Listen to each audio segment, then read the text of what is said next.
Movement का कार्य बखूबी किया है। और उस वक्त हमारे जिलाध्यक्ष जी थे आप उमाशंकर गौतम जी, और मैं 9th में 10th में था, तब से पार्टी मूवमेंट में काम कर रहा हूँ। और मैंने पढ़ाई भी किया, पढ़ाई में हमारा कोई व्यवधान नहीं आया। मैंने बीटेक भी किया, MBA भी किया, जॉब भी किया, जॉब को रिजाइन किया, फिर वापस पार्टी में काम किया। और आज मैं माननीय बहन जी के आशीर्वाद से राज्यसभा सांसद भी हूँ, राष्ट्रीय कोऑर्डिनेटर भी हूँ, इससे पहले राष्ट्रीय उपाध्यक्ष भी बनाया गया। तमाम विभिन्न पदों पर हूँ मैं, और कई सारे प्रदेशों का भी पार्टी का कार्य देख रहा हूँ। मेरा आने का मकसद साफ ये है कि हम युवाओं को अपनी तरफ जोड़ना चाहते हैं। युवाओं के अंदर जो भी फीलिंग है पार्टी को लेकर के, उससे हम साफ करना चाहते हैं। दुख थी, उनकी हत्याएं नहीं हो रही थी, युवाओं की हत्याएं नहीं हो रही थी। आज तो हमारे युवाओं को थाने में ले जाके पकड़ के मारते हैं, उन्हें मार डालते हैं, और फिर बाद में कहते हैं कि नारे से उसने अपने सुसाइड कर लिया है। केस ऐसा भी आया कि कोई लड़का था, युवा था, उसको पकड़ के ले गए, और नारे से उन्होंने कहा कि नारे से उसने खिड़की में खड़े होकर अपना सुसाइड कर लिया। क्या पॉसिबल है? कोई आदमी विंडो में जाके अपना सुसाइड करेगा? पॉसिबल ही नहीं। तो तमाम ऐसी घटनाएं हैं, और कुछ घटनाओं का भी जिक्र करना जरूरी है कि मैं कई सालों से देख रहा हूं बिहार के अंदर दिन पर दिन क्राइम बढ़ रहा है। और क्राइम किस पर बढ़ रहा है? सिर्फ SC ST के ऊपर। ST तो नाम मात्र का, यहाँ पे नाम मात्र का मान लीजिए, और टोटल SC के ऊपर, खास तौर से कौन? चमार और दुसाध। इसके अलावा बहुत कम लोगों पे अत्याचार हो रहा है, क्योंकि दोनों जातियां, दोनों कौमें एक क्रांतिकारी कौम है जो झुकती नहीं, अम्बेडकरवाद को लेकर आगे बढ़ती है। टारगेट यही लोग रहते हैं। इसमें आप देखिए कि पिछले साल की घटना है, 13 अप्रैल की लालगंज की, रंजीत पासवान की हत्या कर दी गई। उसने कहा कि हम बाबा साहब डॉक्टर अम्बेडकर की जयंती मनाएंगे 14 अप्रैल को। वहाँ के सामंतवादियों को ये बात अच्छी नहीं लगी, उन्होंने रात में उसकी हत्या कर दी। कहा तेरी इतनी हिम्मत कि तू बाबा साहब डॉक्टर अम्बेडकर की जयंती मनाएगा, अम्बेडकर जयंती इस गाँव में बनेंगे, नए परंपरा डालेगा, इस बात पर हत्या कर दी गई। उसके बाद आइए आप, एक बड़ी घटना घटी, अभी आपने देखा मुजफ्फरपुर की पारू में घटना घटी। पारू में लड़की की उम्र थी 13 साल, 13-14 साल की उम्र थी लड़की की।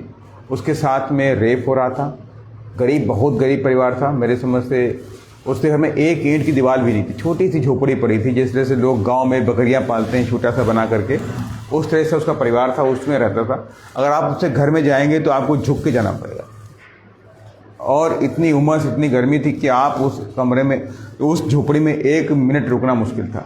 बहुत गरीब परिवार, बेहद गरीब परिवार था।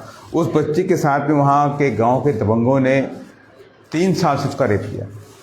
माँ के हिसाब से 3 महीने से, 3 महीने उसका रेप किया। नहीं, क्या संबंध थे 3 साल से, पुलिस ने रिपोर्ट कहा कि 3 साल से उसका संबंध थे। 3 महीने उसका रेप किया, और बच्ची की उम्र थी 14 साल। उसकी हत्या की गई, और हत्या में जब उसकी हत्या की गई रेप करने के बाद, तो उसको 36 बार चाकू से किए गए। 36 बार, मैंने सर में, पेट में, हर जगह उसके चाकू से वार करके, और उन्होंने एक तालाब में शायद उसकी बॉडी को फेंक दिया। बॉडी मिली, सब पुलिस केस हुआ, BSP एक्टिव हुई, हम लोग भी वहाँ पे मार्च निकाले, 10 किलोमीटर का मार्च निकाला गया। उसके बाद पुलिस भी एक्टिव हुई, बोला कि भाई पूरा केस BSP ने हैंड में ले लिया।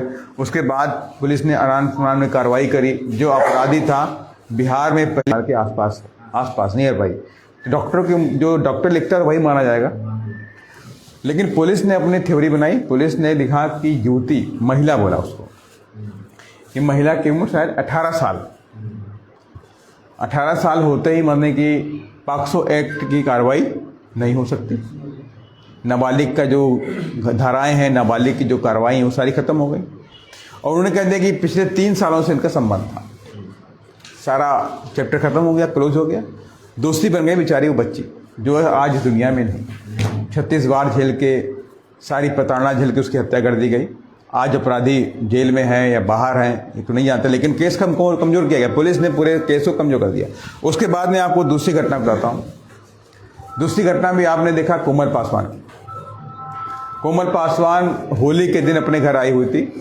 डॉक्टरी की मतलब पढ़ाई करना की इच्छा थी। वो पटना में उसके परिवार उसको भेज के पढ़ाई करा रहे थे कि बच्ची होनहार थी। उसको लगा कि ये चमार दुसाध सारे बदमाश हैं, मरे जा रहे हैं, जो भी उसने गाली कॉमन लिया, चमार दुसाध को लेके नाम लेके उसने से गाली दिया।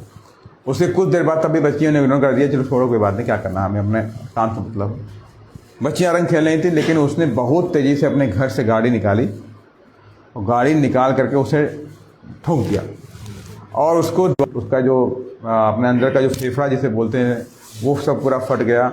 बच्चे को ऑन स्पॉट मतलब डेथ हो गई, डॉक्टर ले गए, बोले कि तो मृत है यहाँ पर। ये तो एक घटना हुई आपके सामने। उसके बाद भी आप घटना देखिए, अभी दरभंगा की मैं बता रहा हूँ। दरभंगा में उधर एक बच्ची है, उसका नाम मैं नहीं लूँगा, अभी जीवित है, चूँकि वो उसका नाम नहीं ले सकता मैं, जीवित बच्ची का। तो उस बच्ची के साथ में बलात्कार हुआ और उसका एक FIR के हिसाब से इसका नाम है कृष्णा भगत करके, एक दबंग व्यक्ति था, अधेड़ उम्र का व्यक्ति है, मर गई। अब चलते हैं, छोड़ के चले गए बच्ची को। बच्ची वहीं पड़ी रही रात भर, किसी को दिखाई पड़ी बच्ची तो उन्होंने पुलिस को इन्फॉर्म किया, पुलिस आई, पुलिस को लेके देखा कि इसकी सांसें चल रही हैं। बच्ची को लेके किसी ने अस्पताल में, माँ पहुँची और तब जाकर के उसने, जैसे भी खबर लगी हमारे पार्टी के लोगों को, वामसप के लोगों को खबर लगी, उन्होंने हमारे प्रदेश अध्यक्ष को बताया। तुरंत प्रदेश अध्यक्ष ने वहाँ पर जाके देखा, हम लोगों को बताया। फिर हम लोगों ने तुरंत नेक्स्ट डे, अभी परसों की बात है, 12 तारीख आज